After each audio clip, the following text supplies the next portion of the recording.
Hi everyone, my name is Sarah Bell. A very warm welcome to Life, Loss and Hope. Please continue to share, to subscribe and to like and leave your comments, which I really enjoy engaging with. Today I'm going to be talking about judgment in grief.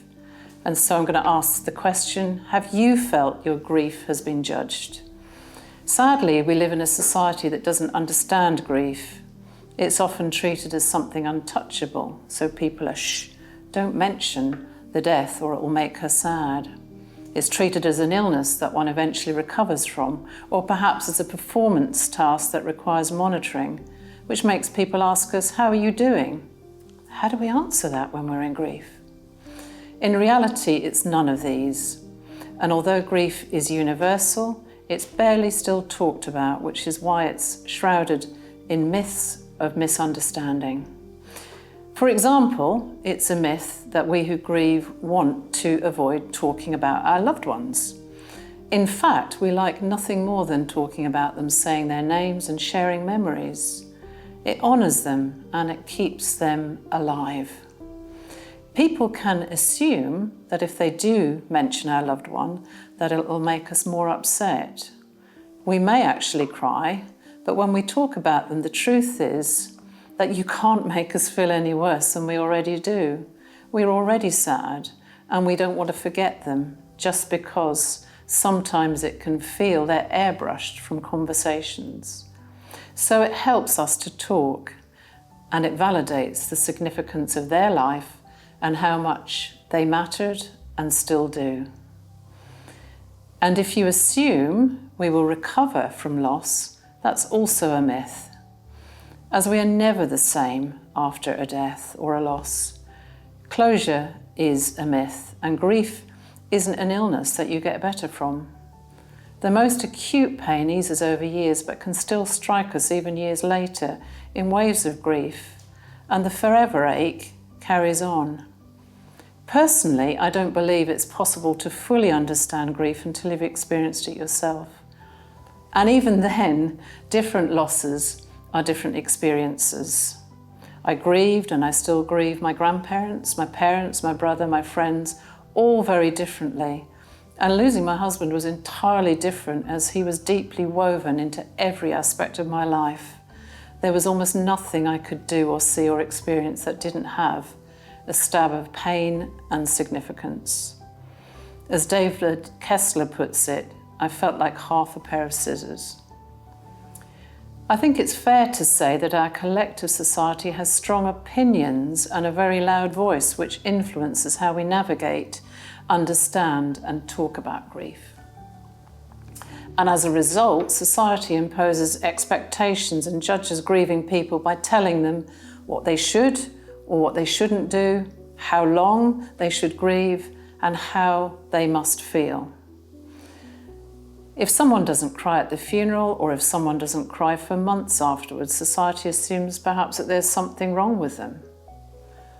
Friends and colleagues often say to you, I know how you feel, I know exactly how you feel, except they really don't, and they can say inappropriate things in an effort to make you feel better. People generally have good intentions and don't set out to upset us. It's just that they don't know how to talk about death, dying and bereavement. And sadly, the outcome of all this is that we judge grief and don't give people long enough to grieve and the grace to grieve in their own unique way. And this is even demonstrated, for example, by the amount of compassionate leave employers give. People often get worried or impatient with the bereaved, as if they're taking too long or failing at a task. I did a wee survey and asked the general public how long they thought somebody would grieve after a loss. Interestingly, some people said a month, others said 3 months, 6 months or a year. Nobody said any longer. And my guess was that they had perhaps not experienced loss, but I was still shocked at the lack of insight. And it's worth remembering that grief professionals say that it's the first 2 years in grief that is still produces acute grief in us. And it never fully ends. It just changes But there'll always be that pilot light in the background which can suddenly flare into a big flame or perhaps an out-of-control fire. Inevitably, a well-meaning person can say the wrong things, leaving the person grieving feeling that they can't talk or that their loss is minimised or, at worst, dismissed. And even our nearest and dearest can judge our grief and expect us to be doing it in their way or think that we are grieving too much or too little. Just remember that everyone has their own lane of grief, and even two parents grieving for a child will grieve differently. Therefore, it can make grief very lonely, and it can lead us to masking our loss and isolating ourselves to allow us to be authentically sad and angry or whatever we feel when we're on our own. And I've said this before, but when a loved one dies, everybody is in the same swimming pool of grief in the family. But everybody will grieve differently for the same person, and it's important to stay in your lane of grief. You may look at others in their lane and you may think, why are they doing that or behaving that way? But always remember to stay in your lane, grieve in your way, and let them do it their way. Respect your lane and also theirs. Society often makes a silent assessment of the scale or validity of our grief by the limited information that they might have. Even who or what we are grieving can be a focus of their judgment. And what I've observed is that words can really change the listener's perspective and expectation of how we should be reacting to the loss of a loved one. So let's think, is it worse or better if your sister or your sister-in-law, your mother or your grandmother, your stepfather or your father or your elderly parent, your baby at 2 months pregnancy or 6 months, your loved one who has been ill for a long time, a stillborn baby, or a baby at a year old? Words can often limit the significance of loss, and no loss is better or worse than others. Everybody's loss is the worst loss to them. I met a young man at the optician's who I discerned was just really quite low, so I asked him if he was okay. And he told me that his grandmother had died and he was really deeply grieving for her. But those around him didn't understand because it was his very elderly grandmother. He had tears in his eyes when he told me that what they didn't know was that in the absence of his mother, his grandmother had been his mother, had raised him and loved him all his life. And so he said, now I just tell them that my mother has died because it seems to make my sadness more acceptable to them. This really is a terrible indictment of society's judgment, and it really made me feel sad that he felt he had to lie to be heard and given permission to grieve. When we talk about grief, we usually think about the kind of mourning that happens after a clear, significant loss, like the death of someone close. But what about the grief that doesn't quite get the same recognition? This type of grief is known as disenfranchised grief, a concept not everybody's familiar with, and yet it deeply affects many who are left to cope with loss that doesn't seem to fit in society's expectation. The optician's story is a classic example of disenfranchised grief. His grief that hadn't been socially acknowledged, validated, and he felt he couldn't openly mourn. It also includes other situations for people who have lost perhaps a pet, their health, a divorce, a miscarriage, an ex-partner, or an estranged family member, the end of a friendship, or even big life-changing things like moving to a new city or retiring can be a loss. Imagine someone who's mourning a former partner or a colleague. Others might not see their grief as justified, or think about those who have had miscarriages or lost someone to a stigmatized illness. They may miss out on the kind of community support that typically surrounds a more significant loss in society's eyes.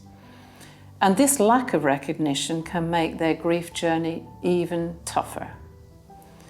So disenfranchised grief comes from society's norms and expectations about what types of grief are acceptable. And these norms can be shaped by cultural values, social roles, and personal relationships. For example, if a society values family highly, it might dismiss the grief someone feels over a distant relative or an ex-husband.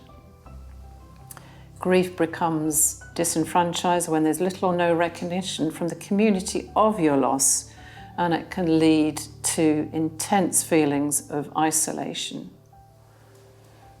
At the same time, people who've experienced this do have all the traditional symptoms of grief, but they can be worsened by the absence of validation, producing feelings of shame and guilt about the gravity of how you are feeling.